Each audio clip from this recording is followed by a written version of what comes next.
Hi friends, welcome back to our channel. ముందుగా అయితే అందరికి నమస్కారం అండి. మరొక అప్డేట్తో నేను మీ ముందుకు రావడం జరిగిందండి. సో అప్డేట్ ఏంటి అనే విషయానికి కనుక వచ్చినట్లయితే, ఆంధ్రప్రదేశ్ రాష్ట్ర వ్యాప్తంగా ఉన్నటువంటి మహిళలకు సంబంధించి ఆడబిడ్డ నిధి పథకాన్ని సీఎం చంద్రబాబు నాయుడు గారు ఎప్పుడు ప్రారంభించబోతున్నారు అనేటువంటి సమాచారాన్ని నేను మీకు తెలియజేస్తాను. ఈ పథకం కింద మహిళలకు ఎంత లబ్ధి పొందే అవకాశం ఉంటుంది, అదేవిధంగా ఎటువంటి డాక్యుమెంట్స్ అవసరం అవుతాయి, ఏ విధంగా దరఖాస్తు చేసుకోవాలి అనేటువంటి పూర్తి సమాచారం తెలియజేస్తాను. వీడియోని ఎక్కడ స్కిప్ చేయకుండా చూడండి. అప్పుడే మీకు ఆడబిడ్డ నిధి పథకానికి సంబంధించి వచ్చిన తాజా సమాచారం పూర్తిగా అర్థమవుతుంది. మన ఛానల్ ఎవరైనా ఫస్ట్ టైం చూస్తుంటే ఛానల్ చూసి కంటెంట్ నచ్చినట్లయితే సబ్స్క్రైబ్ చేసుకుని పక్కన ఉన్న బెల్ ఐకాన్ ఆన్లో పెట్టుకోండి. ఇక లేట్ చేయకుండా డైరెక్ట్గా టాపిక్లోకి అయితే వెళ్ళిపోదామండి. వీడియోలో భాగంగా ముందుగా చూసుకున్నట్లయితే ఆడబిడ్డ నిధి పథకానికి సంబంధించి ముందుగా కొంత సమాచారం అయితే తెలియజేస్తానండి.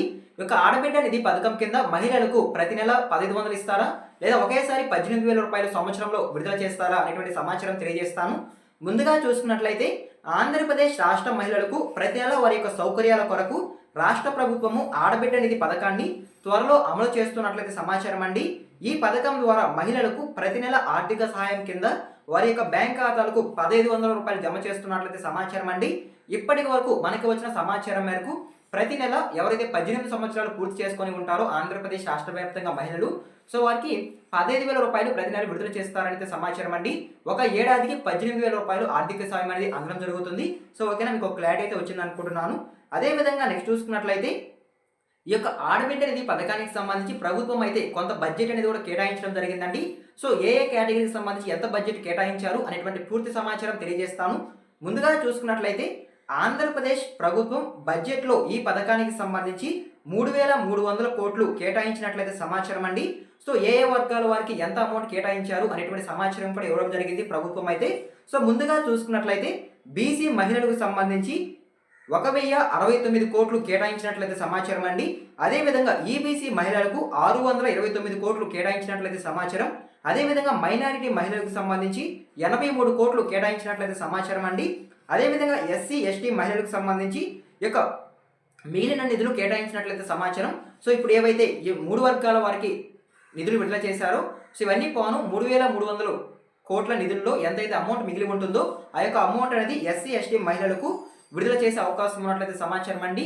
సో ఓకేనా, ఈ విధంగా బడ్జెట్ అనేది కూడా కేటాయించినట్లయితే సమాచారం ప్రభుత్వం అయితే. సో అదేవిధంగా నెక్స్ట్ చూసుకున్నట్లయితే ఈ యొక్క ఆడబిడ్డ నిధి పథకానికి సంబంధించి అర్హతలు ఏమి కలిగి ఉంటే ఈ యొక్క పథకం కింద లబ్ధి పొందే అవకాశం ఉంటుంది అనేటువంటి పూర్తి సమాచారం తెలియజేస్తానండి.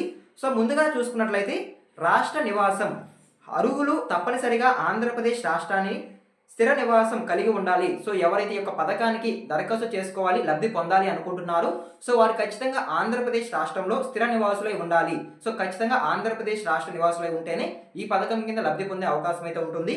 అదేవిధంగా నెక్స్ట్ చూసుకున్నట్లయితే రైతు, మధ్యతరగతి, పేద కుటుంబానికి చెందిన వారు లేదా గ్రామీణ ప్రాంతాల్లో ఉండే పేద కుటుంబాల సభ్యులు మాత్రమే ఈ యొక్క పథకానికి అర్హులు అంటే సమాచారం అండి. సో ఓకేనా, అదేవిధంగా నెక్స్ట్ చూసుకున్నట్లయితే 18 సంవత్సరాల నుండి 59 సంవత్సరాల లోపు మహిళలు మాత్రమే ఈ యొక్క పథకానికి అర్హులు అంటే సమాచారం అండి.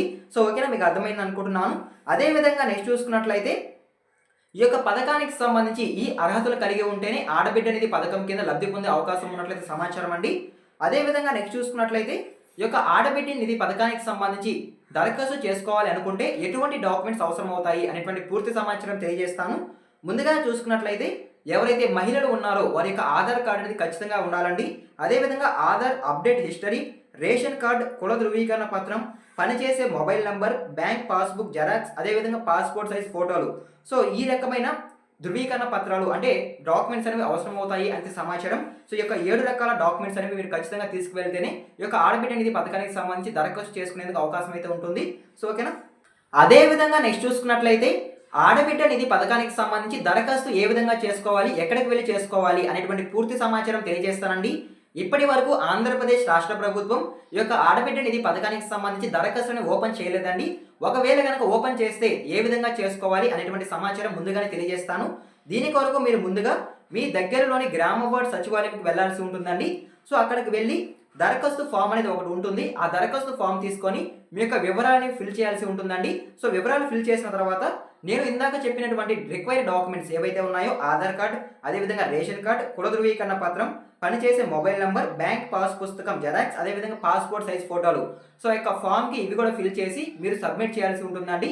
సో ఈ విధంగా దరఖాస్తు చేసుకున్న తర్వాత కొన్ని రోజుల వ్యవధిలో ఈ యొక్క దరఖాస్తులను ప్రభుత్వం పరిశీలించడం జరుగుతుంది. ఇవి పరిశీలించిన తర్వాత మీరు ఆడబిడ్డ నిధి పథకానికి గనక అర్హత కలిగి గనక ఉన్నట్లయితే సో మీకు ప్రతి నెల 1,500 రూపాయలు, అదేవిధంగా ఒక ఏడాదికి 18,000 రూపాయలు ఆర్థిక సాయం అనేది అందించడం జరుగుతుంది ప్రభుత్వం అయితే. సో ఓకేనా, మీకు అర్థమైంది అనుకుంటున్నానండి. సో ఈ విధంగా దరఖాస్తులను చేసుకోవాల్సి ఉంటుంది ఒకవేళ దరఖాస్తులను రిలీజ్ చేసినట్లయితే. సో ఓకేనా, మీకు అర్థమైంది అనుకుంటున్నాను. అదేవిధంగా నెక్స్ట్ చూసుకున్నట్లయితే సో ఇక ఆడబిడ్డ నిధి పథకం ద్వారా బెనిఫిట్స్ ఏంటి అంటే ఉపయోగాలు ఏంటి అనేటువంటి సమాచారం తెలియజేస్తాను. సో ముందుగా చూసుకున్నట్లయితే పేద రైతులు మరియు పేద కుటుంబాల జీవన స్థాయి మెరుగుపరచడం కోసం ఈ యొక్క పథకాన్ని తీసుకురావడం జరుగుతుంది. సో ఈ యొక్క ఉపయోగం ఉంటుందనేది సమాచారం అండి. అదేవిధంగా కుటుంబ భద్రత, పిల్లల విద్య మరియు ఆరోగ్య సమస్యల కోసం ఈ యొక్క మనీ అనేది ఉపయోగపడుతుందనేది సమాచారం. అదేవిధంగా నేరుగా బ్యాంక్ ఖాతాలో జమ కాబట్టి మధ్యవర్తులపై ఆధారపడాల్సిన అవసరం లేదు అనేది సమాచారం. సో డైరెక్ట్గా మీ యొక్క బ్యాంక్ ఖాతాలకి నిధులు అనేవి జమ అవ్వడం జరుగుతుంది కాబట్టి సో మీరు ఎక్కడికి వెళ్ళి ఎవరిని అడగాల్సిన అవసరం లేకుండా తీసుకోవడం జరుగుతుంది అనేది సమాచారం అండి. సో ఈ విధంగా ఉపయోగాలు ఉంటాయి అనేది సమాచారం. సో అదేవిధంగా నెక్స్ట్ చూసుకున్నట్లయితే సో ఇప్పుడు ఆడబిడ్డ నిధి పథకం ఎప్పుడు అమలు కావచ్చు అనేటువంటి సమాచారం తెలియజేస్తానండి. సో ఇక ఆడబిడ్డ నిధి పథకం అనేది రీసెంట్గా చాలా రోజుల క్రితమే అమలు కావాల్సిన పథకం అండి. కాకపోతే బడ్జెట్లో ప్రాబ్లం వల్ల, అదేవిధంగా కొన్ని కారణాల వల్ల ఈ యొక్క పథకాన్ని వాయిదా చేయడం జరిగింది ప్రభుత్వం అయితే. ఈ విధంగా వాయిదా పడిన అనంతరం మళ్ళీ ఎప్పుడు ప్రారంభం కావచ్చు, ఎప్పుడు అమలు చేయొచ్చు అనే విషయానికి కనుక వచ్చినట్లయితే 2026 సంవత్సరంలో ఈ యొక్క పథకం అనేది అమలు చేసే అవకాశం ఉన్నట్లయితే సమాచారం అండి. కొత్త సంవత్సరం ప్రారంభంలో మహిళలకు ఈ యొక్క నిధులని విడుదల చేసే అవకాశం ఉన్నట్లయితే సమాచారం. మనకి అందిన సమాచారం మేరకు 2026 కొత్త సంవత్సరం జనవరిలో ఈ యొక్క పథకాన్ని అమలు చేసే అవకాశం ఉన్నట్లయితే సమాచారం అండి. సో ఓకేనా, సో ఇదేనండి ఆడబిడ్డ నిధి పథకానికి సంబంధించి వచ్చిన తాజా సమాచారం అయితే. సో ఈ యొక్క సమాచారాన్ని నేను మీకు తెలియజేసేయాలి అనేది వీడియో చేశాను. సో ఇప్పుడు ఈ యొక్క పథకం అనేది అమలు కాలేదండి. సో కేవలం అమలు అయితే ఎటువంటి అర్హతలు కలిగి ఉండాలి, ఎంత బ్యాంక్ ఖాతాలో జమ అవుతుంది, ఏ విధంగా దరఖాస్తు చేసుకోవాలి అనేటువంటి ఇన్ఫర్మేషన్ మాత్రమే నేను మీకు తెలియజేశాను. ఇది మీరు గమనించగలరు. సో ఓకేనా, సో ఇక వీడియో మీకు నచ్చినట్లయితే లైక్ చేయండి. ఇలాంటి లేటెస్ట్ ఇన్ఫర్మేషన్ అప్డేట్స్ కొరకు మన ఛానల్ని సబ్స్క్రైబ్ చేసుకుని పక్కనే ఉన్న బెల్ ఐకాన్ ఆన్లో పెట్టుకోండి. ఈ వీడియో ఎండ్ వరకు థ్యాంక్ యూ ఫర్ వాచింగ్ అండి. మరొక ఇంట్రెస్టింగ్ వీడియో మీ ముందుకు వస్తాను. అంతవరకు థ్యాంక్ యూ ఫర్ వాచింగ్.